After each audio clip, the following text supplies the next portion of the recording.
आप सभी को नमस्ते। आज का मेरा वीडियो है परोपकार के ऊपर। तो वीडियो के आखिरी में मैं आप लोग से बताऊंगा कि कैसे किस किस इंसान ने मेरी मदद की।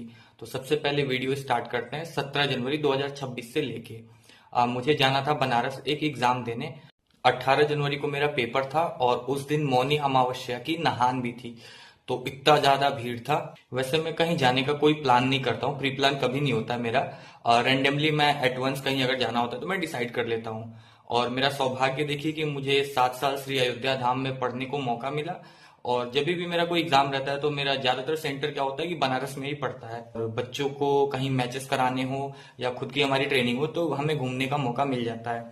पर अगर मैं अपनी बात करूं, अगर मुझे कहाँ घूमना सबसे ज्यादा पसंद है तो मुझे हिस्टोरिकल प्लेस घूमना बहुत ज्यादा पसंद है। और दूसरी जगह मुझे पसंद है तो मंदिर जाना, मंदिर में दर्शन करना, वहां एक अलग सा सुकून मिलता है और अच्छा भी लगता है। तो मुझे कहीं ट्रेवल करना होता है तो एट वंस मैं डिसाइड कर लेता हूँ, है ना, सडनली मैं निकल लेता हूँ। क्योंकि मैं सिंगल हूँ तो मुझे कोई रोकने टोकने वाला नहीं है, ज्यादा क्वेश्चंस करने वाला नहीं है, कोई रोक नहीं लगाता है। तो मुझे बनारस जाना था तो मैं घर से बहुत जल्दी निकला थोड़ा सा, क्योंकि ट्रैफिक पटौना का आप सब लोग जानते हैं।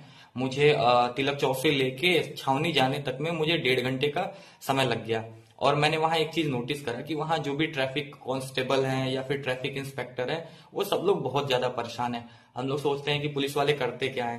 भाई साहब, मैं वहां देखते रह गया कि अगर उन्हें वॉशरूम जाना हो या फिर अगर उन्हें पानी भी पीना हो तो वो लोग किसको बता के जाएंगे, किस पे जिम्मेदारी रख के जाएंगे।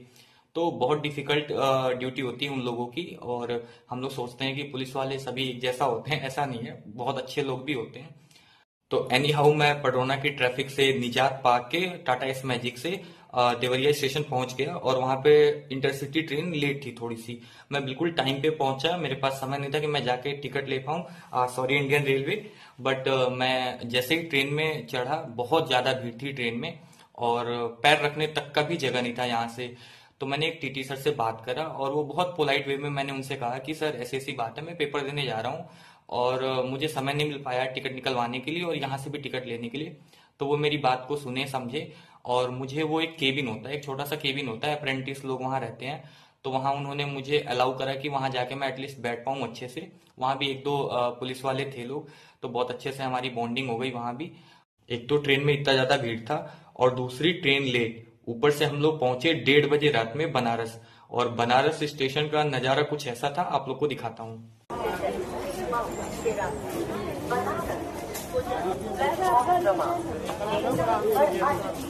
बनारस शहर में इतनी भीड़ कि मैं क्या बताऊं। उस दिन मौनी अमावस्या थी ना, इसकी वजह से इतना ज्यादा भीड़ था। और ऊपर से एग्जाम। जिस बनारस में हम लोग कभी रूम 500-600 में लेते थे, उस रूम का किराया हो गया था 2200-2500। और उसके बावजूद भी रूम अवेलेबल नहीं थे। मेरे साथ बीपीएस बैच के एक मुन्ना भैया थे। वो उन्होंने अपने पंडित जी दोस्त थे, उनको कॉल किया, उनके रूम पे हम गए। वहां भी ऑलरेडी 4-5 लोग थे। तो हम लोग आराम से वहां पे एटलीस्ट 3-4 घंटे सोए। 7:30 बजे हम सब लोग उठ गए। वैसे उठने का मन तो नहीं कर रहा था, इतना ट्रैवल किए थे कि बॉडी बिल्कुल थक गई थी। बट क्या था कि उस दिन मौनी अमावस्या था, तो हम भी सोचे चल के स्नान कर लेते हैं। तो कुछ क्लिप आप लोग को 80 घाट का दिखाते हैं।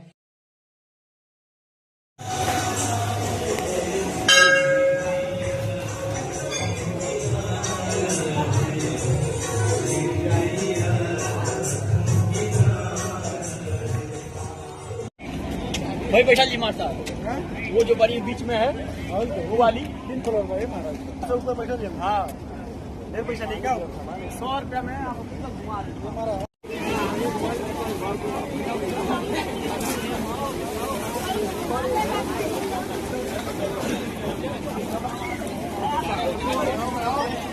बना है।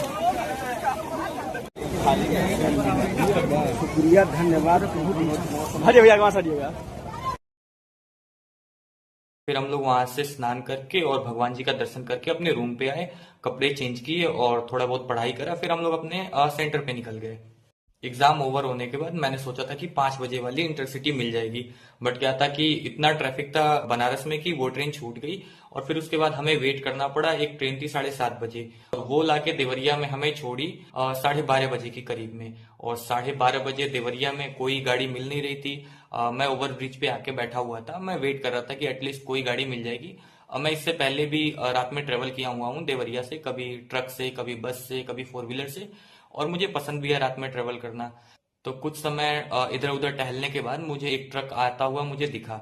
मैंने हाथ दिया, वो भाई साहब रोक दिए और बहुत अच्छे ड्राइवर थे। हमारा रास्ते में इतना सारा बात हुआ और कैसे हम लोग कसे आ गए इतना जल्दी पता भी नहीं चला और बहुत अच्छा लगा। मैं कुछ क्लिप भी आप लोग को दिखाता हूँ। और वो ड्राइवर साहब मेरे से 1 रुपए नहीं लिए और उतरते समय हम ज्यादा कुछ बात नहीं कर पाए, सिर्फ वो मेरे पैसे से चाय पिए। पैसा लेने से बिल्कुल मना कर दी मैंने, बहुत कोशिश करा उन्हें पैसा देने के लिए। बहुत अच्छे ड्राइवर साहब थे। मुझे लगता है वो पंडित जी थे, ब्राह्मण थे। कस्या पहुंचने के पास हमारी ज्यादा बात नहीं हुई, हम लोग चाय पी रहे थे और एक बस आ रहा था तो मुझे बस भी पकड़ना था पड़ोना आने के लिए। मैं जैसे बस वाले के पास गया तो ये ड्राइवर साहब को भी लेट हो रहा था, इन्हें फाजिल नगर जाना था तो ये निकल गए। और बस में मैं जैसे बैठा, कहना तो नहीं चाहिए, वो बस वाला इतना ज्यादा ड्रिंक कर रखा था कि वहीं कस्या के राइट साइड के डिवाइडर पे बस का पिछला पहिया चढ़ा दिया था। तो मेरे साथ साथ सभी लोग वहां डर गए थे। मैं वहां से उतरना ही बेहतर समझा। मैं कहा कि चलो ट्रेवल करते, पैदल चलते हैं सुभाष चौक कस्या में, वहां से गाड़ी मिली तो ठीक, नहीं तो बैठ के रात गुजारेंगे। मैं वहां से उतर गया और ट्रक से आया हूँ मैं देवरिया से कस्या। रात के 2:30 बज रहे हैं और ड्राइवर साहब किराया नहीं ले रहे हैं। अब उतरता हूँ मैं इनसे, कह रहे हैं कि मैं किराया के लिए नहीं बैठा के लाया हूँ आपको, बस आप दिखिए इसलिए आया हूँ।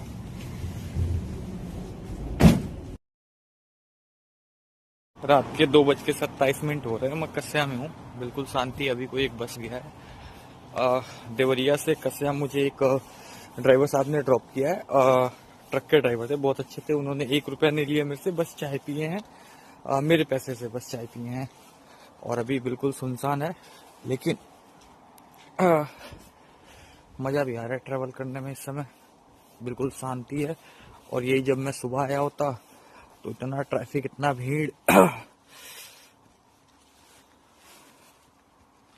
तो आगे का व्यू दिखाता हूँ। ये रहा आपका कस्या। कुछ देर कस्या में वेट करने के बाद एक बस बिहार जा रही थी तो वो मुझे लिफ्ट दे दी और मैं एनी हाउ ट्रेवल करते करते सुभाष चौक पडरौना आया। वहां से पैदल आके दरबार से मैं अपनी बाइक लेके घर आ गया।